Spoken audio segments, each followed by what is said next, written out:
بسم اللہ الرحمن الرحیم۔ السلام علیکم۔ میں فرسٹ ایئر کی طالبہ تھی جب خالہ نے ہمارے گھر زیادہ آنا جانا شروع کیا۔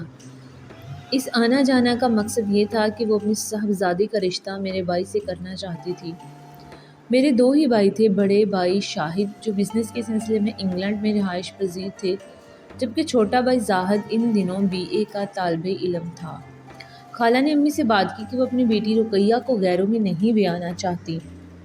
امی نے کہا، شاہد تو انگلینڈ میں ہے، میں اس کا کچھ نہیں کہہ سکتی۔ پتہ نہیں وہ پاکستان میں شادی کرتا بھی ہے کہ نہیں، البتہ زاہد سے بات کروں گی۔ اگر اس نے رقیہ سے شادی پر رضامندی ظاہر کر دی تو وہ رقیہ کو بہو بنا لیں گی۔ یوں امی نے زاہد سے بات کی تو اس نے کہا، مجھ سے امی کیا پوچھتی ہیں، جیسے آپ کی مرضی، مجھے آپ کی مرضی سے شادی کرنی ہے۔ بیٹے کا جواب سن کر ماں خوش ہو گئیں اور انہوں نے خالہ کو تسلی دی کہ تم فکر نہ کرو، میں بہت جلد رقیہ کو اپنی بہو بنانے کا اعلان کر دوں گی۔ پھر منگنی کی باقاعدہ رسم بھی ادا کر لی جائے گی۔ ان دنوں زاہد نے BA کے پرچے دیے تھے، اب MA کرنے کا سوچ رہا تھا۔ میں اکثر اسے چھیڑتی تھی کہ دولہا بن کر تم بہت دبلے لگو گے، خدارا کچھ کھایا پیا کرو، کچھ پرسنالٹی بناؤ۔ ان دنوں میرا بھائی واقعی کافی دبلا پتلا تھا۔ خیر، جب اس کے کانوں میں رقیہ کا نام پڑا تو وہ دل ہی دل میں اسے چاہنے لگا، مگر ہمارے گھر کا ماحول ایسا نہ تھا کہ ان دنوں کہ کھلم کھلا بات چیت ہو سکتی، بس دور دور سے دعا سلام رہتی تھی۔ میں اکثر زاہد کو رقیہ کے نام سے چھیڑتی، وہ شرما جاتا، مجھے مصنوعی ڈانٹ دیتا، لیکن مجھے معلوم تھا میرا بھائی دل ہی دل میں اس رشتے سے کافی خوش تھا۔ منگنی کے لیے شاہد بھائی کا انتظار تھا، کیونکہ انہوں نے اطلاع دی تھی کہ وہ جلد آ رہے ہیں۔ امی نے سوچا بڑا بیٹا آ جائے تو زاہد کی منگنی کروں گی، کیونکہ اس کی شمولیت سے خوشی کو دو چاند لگ جائیں گے۔ جس روز شاہد بھائی انگلینڈ سے آئے ہم سب انہیں لینے ایئرپورٹ گئے۔ خالہ اور رقیہ بھی ہمارے ساتھ تھیں۔ یوں ہی وہ ایئرپورٹ سے باہر آئے، خالہ کی نظریں ان پر جم گئیں۔ وہ جس طرح بھائی کو دیکھ رہی تھی، اس سے اندازہ لگانا مشکل نہ تھا کہ وہ اب بیٹی کے لیے زاہد کے بجائے شاہد کا انتخاب کرنا چاہتی ہیں۔ تب میں نے رقیہ کی طرف دیکھا، وہ بھی شاہد بھائی سے بہت متاثر نظر آ رہی تھی۔ خیر، ہم خوش گھر آ گئے، سب ہنس بول رہے تھے، ہم سب نے شاہد بھائی کی آؤ بھگت میں کوئی کمی نہ کی۔ خیر، اتنے برس بعد وہ اپنے گھر آیا تھا۔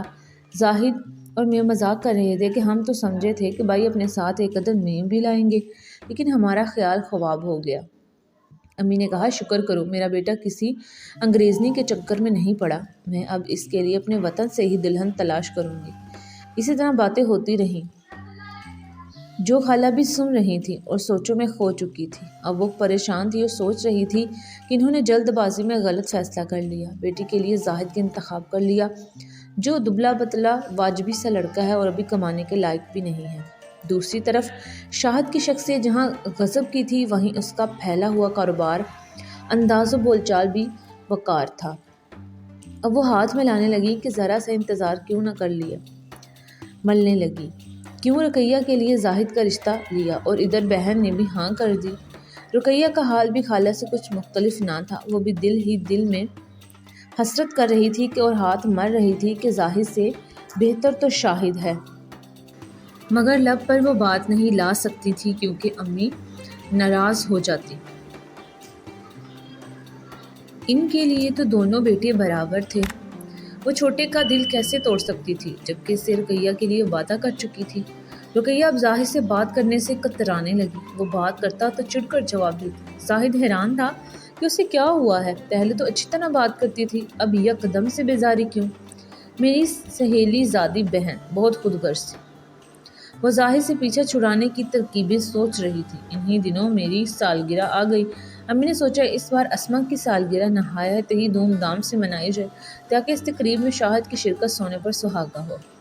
امی نے قریبی رشتہ داروں کو مدعو کیا، خالہ، خالو اور رقیہ بھی آ گئی، سب میز کے گرد کھڑے تھے، بڑے زور و شور سے کیک کاٹا گیا اور تحفے ملنے لگے۔ تحفوں کا ڈھیر لگ گیا، مہمانوں کی خاطر تواضع ہوئی اور پھر سب چلے گئے۔ امی نے خالہ کو اصرار کر کے روک لیا، رقیہ بھی ساتھ ٹھہر گئی، البتہ خالو جان گھر چلے گئے۔ رات 11 بجے تھے، رقیہ TV لاؤنج میں سے اٹھ کر کچن میں چلی گئی، جہاں کام والی ماسی کی بیٹی سمیہ برتن دھو رہی تھی۔ اس نے سمیہ سے چائے بنانے کو کہا اور خود لان میں آ گئی، جہاں زاہد بھائی اور خالہ بیٹھے تھے۔ زاہد نے رقیہ سے کہا، آج میرے دوستوں نے تاش کی محفل جمائی ہے، میں وہاں جانا چاہتا ہوں، تمہیں برا تو نہیں لگے گا؟ خالہ کہنے لگی بیٹا ضرور جاؤ، اسے کیوں برا لگے گا؟ کبھی کبھی انسان کو اپنے دوستوں کے ساتھ بھی وقت گزار لینا چاہیے۔ ٹھیک ہے، بھائی نے جھجکتے ہوئے کہا، آپ میرے کمرے کی چابی لے لیں اور لاک کر کے سو جانا، جب میں آ کر دروازہ بجاؤں تو کھول دینا، ٹھیک ہے؟ تم بے فکر ہو کر جاؤ۔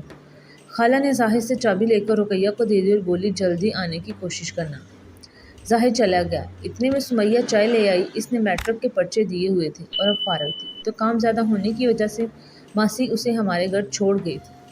رقیہ نے کہا سمیہ چلو میں تمہیں سونے کی جگہ بتا دوں، کیونکہ ابھی سب جاگ رہے ہیں، تمہیں دیکھ کر سب کو کام یاد آتے رہیں گے، تمہیں چائے کافی کے جھنجھٹ سے نجات نہ ملے گی۔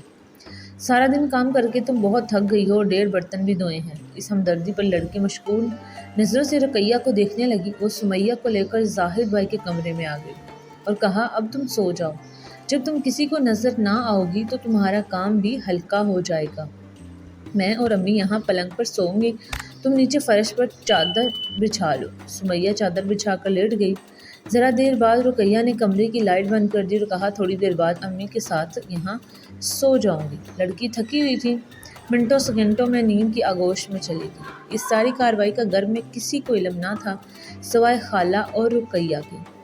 تھوڑی دیر بعد وہ دونوں میرے کمرے میں آ کر لیٹ گئی۔ ذرا دیر بعد خالہ تو سو گئی لیکن رقیہ جاگتی رہی، کیونکہ اسے زاہد کے آنے کا انتظار تھا۔ میں بھی نیند کی آغوش میں چلی گئی۔ یوں ہی صبح 4 بجے دروازہ پر کھٹکا ہوا، رقیہ دبے قدموں سے اٹھی، دروازہ کھولا اور ٹی وی لاؤنج میں آ گئی۔ زاہد کو چابی دے کر کہا اپنا کمرہ خود کھول لو، میں سونے جا رہی ہوں۔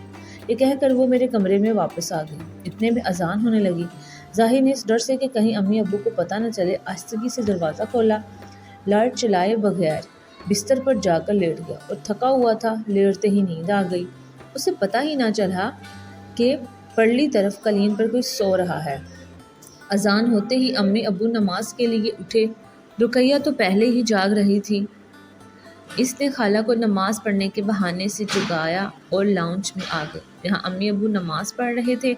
ماں بیٹی نے وضو کیا، امی ابو نیت باندھ چکے تھے۔ رقیہ دبے قدموں زاہد کے کمرے میں گئی، وہ گہری نیند میں تھا۔